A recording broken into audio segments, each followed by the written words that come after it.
It was great. Yeah, yeah, like the community really came together and just kind of welcomed me back into San Antonio. Good feeling. I also feel like of course, um, there's definitely a chance that there might be more coming in as we continue trying to bring the message out of this program and talk about the importance of this and really know that it's never too late to put in whatever you can to contribute towards a very progressive program in the recovery community.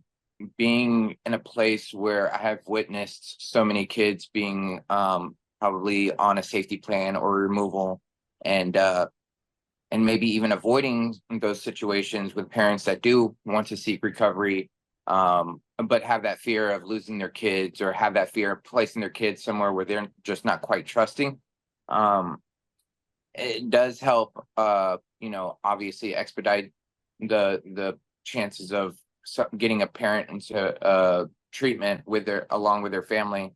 But I also noticed that there's not a lot of places for single dads as well, who may be needing that sense of recovery while having their kids. And so it's cool to know that if in this city we have that resource now for families who are actively probably using but needing that recovery, and knowing that like, if I can work on this, if I can get the help with this without having to be taken away or taking that opportunity of still being a parent, well, then why not have that, right? Why not have that opportunity for some people who really need to just make sure that they're with their family as a whole, because really that's all we got, right? A lot of the challenges that came along with it were a lot of the different conditions that I came into, but it was also the most rewarding to know that I was adaptable going through some of these conditions.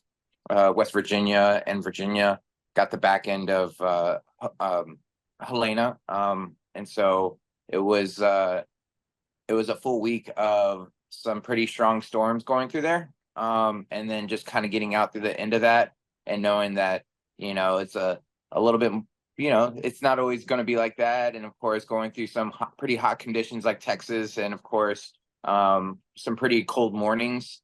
Definitely it was something that, was a bit of a challenge, but also very rewarding and probably one of my favorite parts.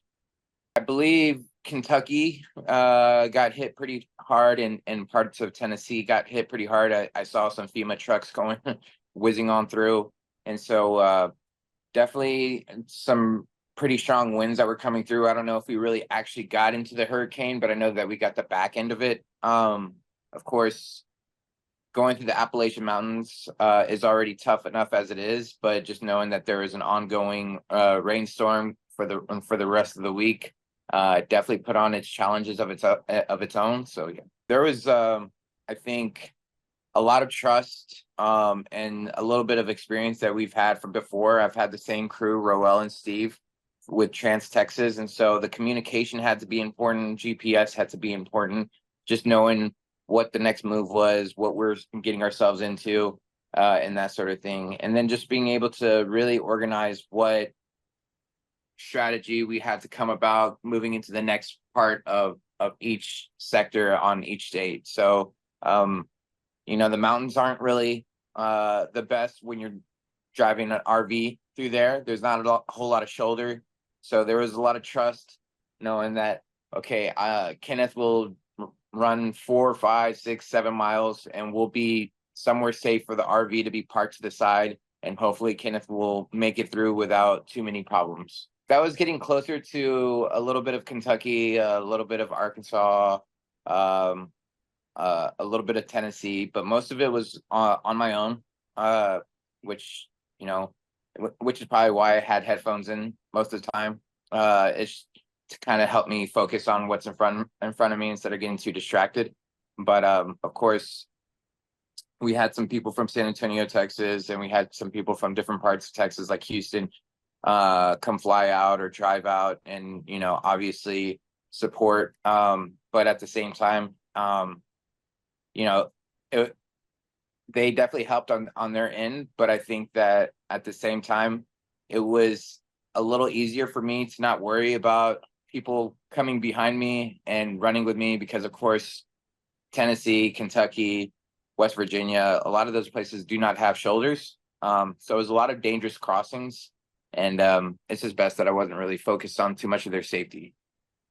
It differentiates from, I just let YouTube or Spotify or whatever take its course. I just press one thing and press radio, and then it goes off into something. I don't even know what I'm listening to half the time. It's just white noise after a while. It just helps me kind of just focus on the next stop, on the next stop, on the next stop. It wasn't really as if I was like, oh, okay, I have to have this playlist or anything like that. People always ask me, what are you listening to?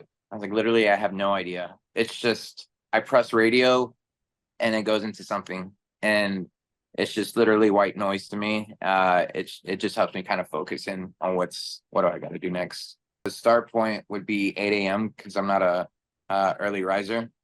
And I picked this time of year because I knew that the weather was changing for fall, but I also knew that I had an extra hour before daylight savings, so it wouldn't turn dark until seven-ish or so.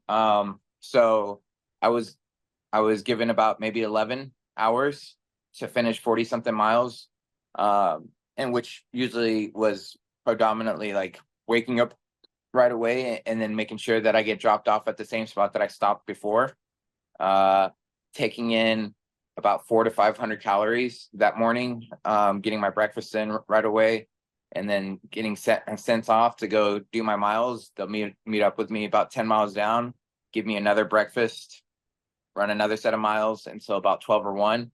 I'll take a break, probably take a half-hour nap, and then start up again around 1:30 or 2, and then basically finish off the day like that. But my day usually was running, recovery, 2 breakfasts, 2 lunches, 2 dinners. So I had to get at least 300 calories an hour to maintain some sort of energy to kind of put out for each run. Definitely is a full-time job. You can ask my crew. The RV was set up to have an oven, stovetop, grill in the back, plenty of freezers. So it was just basically going through more rural towns and knowing that there wasn't going to be a Walmart close by or an HEB close by, that we were just going to have to get what we can get and then just do with what we had. We had a bunch of perishables as well, but more or less like canned foods was another thing that we also had. Soups, anything that we could store away and dry as dry goods or dry areas. But for the most part, I think it was more on the level of like, okay, what's not so much of what I'm going to eat, but more or less what can I stomach down? Because I'm not a picky eater, but it's a lot easier to eat a hot dog when it's cool outside than them offer me a hot dog when it's when I show up to Texas and it's 90+ degrees outside. Like, hey, we got this for you. I'm like, I don't know if I could stomach that right now. So when we got to Texas and the heat started getting up more, I noticed how they made more protein drinks for me, oatmeal, that sort of thing, kind of a liquid meal to just kind of down it, instead of full on foods throughout my run. So training is the best part of doing this stuff. So leading up to this, I work 14-hour days, and then I also run on top of that. So being on my feet a majority of the day awake was something I was already getting used to. It was just a matter of running a little bit more on my than my typical 8 to 10 mile days that I ran training. But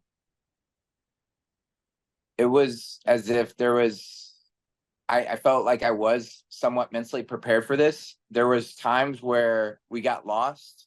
Maybe I should have studied the map a little bit more and know what kind of parks we were getting into, because there were some national parks that we got lost at.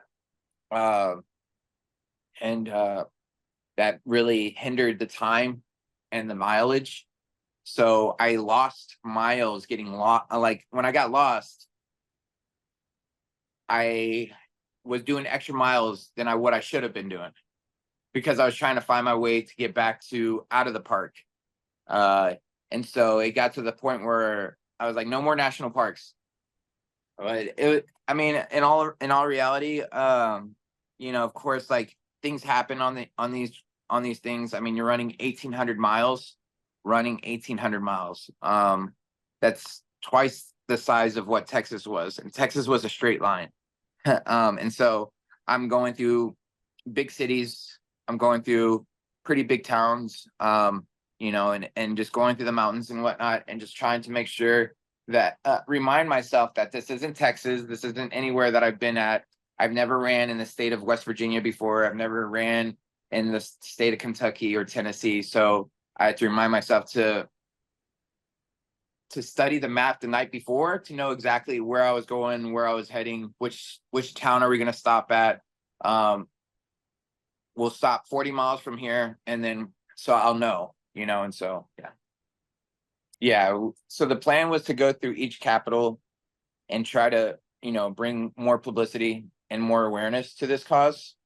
And then, of course, try to lure in more attention from other running groups as well, which was a bit of a challenge since, nobody knows who I am or on the same level. And so it was cool to have the PR team kind of do that digging into and just kind of reach out and let them know. So we definitely met some pretty colorful folks all around the nation, and of course the newscast and whatnot. But it was a little bit of time management. Ken will be here at 11 a.m. At this city, and of course the running group's like, well, we'll try to get there. And so it was a little bit more challenging, to say the least. But at the same time, I feel like the bigger success was the fact that almost every major city, every major town, we were able to get a success story with a lot of people who are in recovery, who are parents. And so that was the rewarding part, was not so much as always running into other runners, but running into people who actively are in recovery and parenting and are doing the deal. And we have a skeleton in front of the RV that we got a bunch of signatures from people who have either contributed their story or are actually in recovery or ran with me, that were able to sign that skeleton. His name is Stefan, and we got a bunch of signatures from all over the nation. So that was pretty cool. I think one of the most important things that you can really do if you haven't quite got there yet, and you know that there's a problem, but you're not exactly sure how to tackle it, is really just truly be honest with yourself. That's the only way that you can really find or seek help or make a change. Once you start becoming honest with yourself, you'll start realizing that there are more avenues of help for yourself than just trying to do it by yourself, right? And so that's the one thing that I had to realize myself, was I could tell myself all day, every day, I'm going to change, I'm going to do something different, and I'll buy into it. You could put me on a lie detector test, I'll pass. But it wasn't until I actually became completely vulnerable and realized, like, I can't do this alone. I can't do this without the help of other people, and I have a problem. That sheer honesty that I put upon myself put me in a place of being helped and also making a change for myself. And then, of course, down the line, I don't know, somehow running across the US. I don't know how that happened, but yeah. I think I would probably have said my brother. I've seen a lot of things that my brother and I both have gone through, and saw that in some ways, of course, it didn't affect him the way it affected me. And so maybe we were cut from a different cloth, but at the same time, I realized, like, if, my brother has gone through the same traumas that I've gone through, but has made obviously a good name for himself in the society, then why can't I? So I just kind of follow through with his footsteps and try to do the same thing. Except he's not running across the US. So no, these things come, they crop up. This idea came out of nowhere. And so it just kind of manifested itself into something which became a whole event. It was just an idea that I saw It was something problematic that I saw in society that I was hoping was going to be, hopefully shed some light, and we can make a change on that. And now that obviously it's becoming something very much of an event and very much in reality, I really don't see anything wrong in society where I have to run across the US again anytime soon. So not anything yet. Maybe a couple 5Ks for right now. I don't know.